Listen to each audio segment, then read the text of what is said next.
Hi friends, welcome back to my Easy Java class. In this video, we will discuss about constructors in Java. In the last video, we studied about functions in Java. Do you know what is meant by constructor? Constructor is also a member function in Java. Then, in this video, we will take a detailed study about what is meant by a constructor, what is the use of a constructor, and what are the different types of constructor. How can you create a constructor in Java, like that things. Okay, let's start now. Okay, what is a constructor? First, we will discuss about that one. A constructor is a member method having the same name as that of the class and is used to initialize the instance variables of an object. We already studied about the functions. We all know the functions are used to do a specific task. We can create different types of functions, different number of functions in same class. Here we have two instance variables. What are the EMP number and the MP name? We need to initialize these particular variables. Sometimes when you are doing the program, if you are not initialized like these variables, we will get an error message.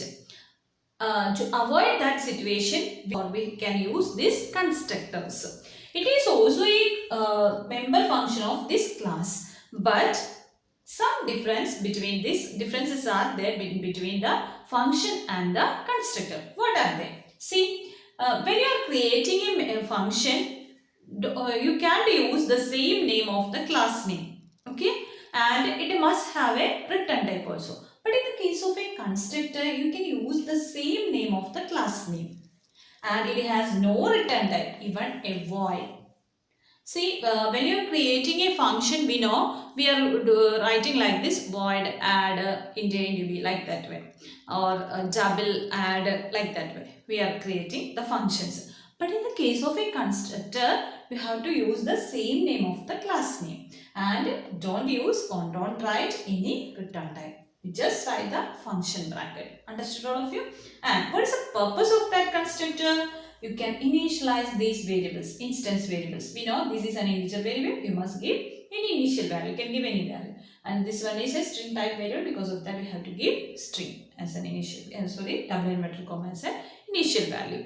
These are the to give the initial value to these instance variables. We are using this constructor. And this constructor is automatically created when you are creating an object.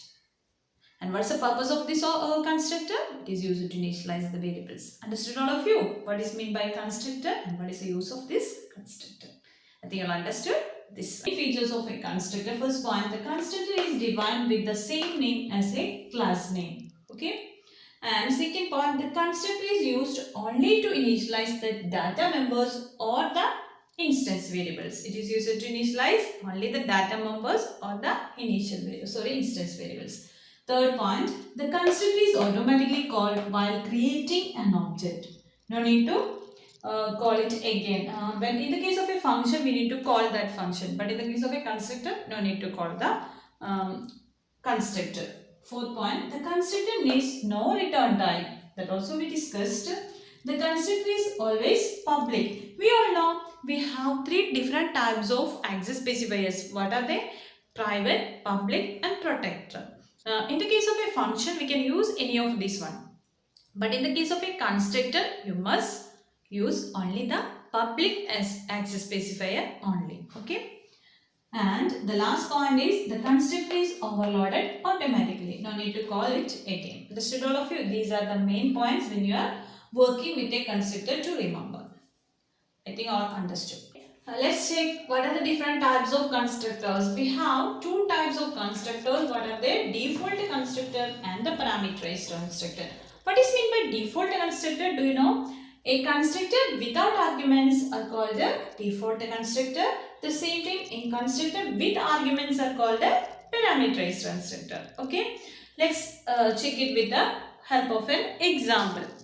Okay. Here I already created one class with the two instance variables or data members, and first I created the default constructor.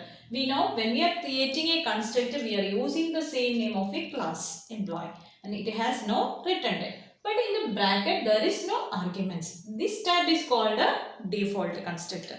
At the same, and we can initialize this variable like this way. At the same time, we can use the constructor with arguments. Here also we use the same name of the class name and no return type. But see, I used some two arguments here to equate to this, to assign to this data members. If sometimes user need to give some values to the data members as an initial value, like that cases we can use this parameterized constructor. That means the constructor with the arguments. I think you have understood this one. Okay, this is also possible.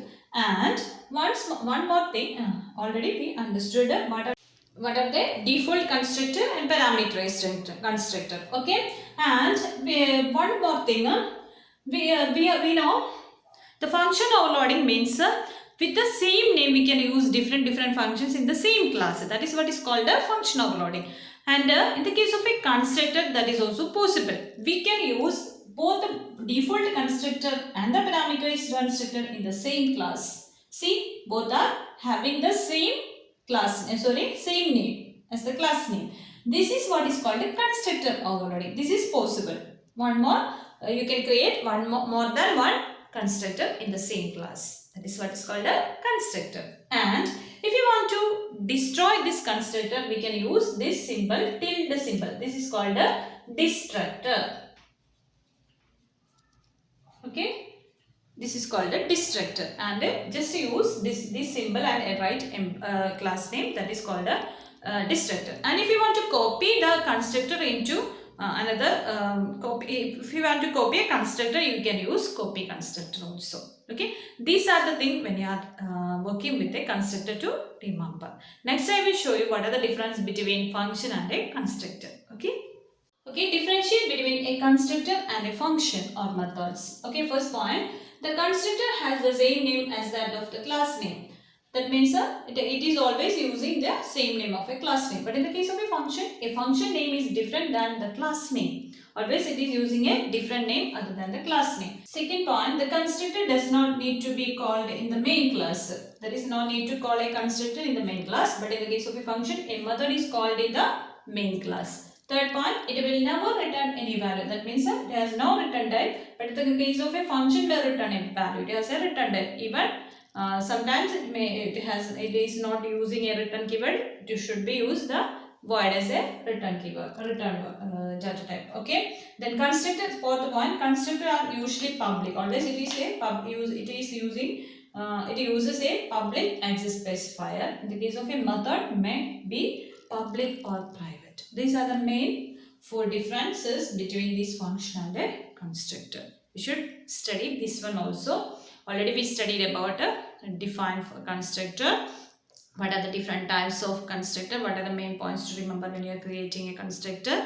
And copy constructor, destructor, constructor overloading. Last we studied this difference between the constructor and the function. I think these all points are very important. For the public examination, you will get a question from this part also. Okay, you should study it one. If you like this one, please share to others. If you want to get my previous videos, subscribe my channel. If you want to get my next videos notification, please press on that bell button, then only you will get the notifications. Don't forget to subscribe my channel. We will meet in the next video. Bye bye.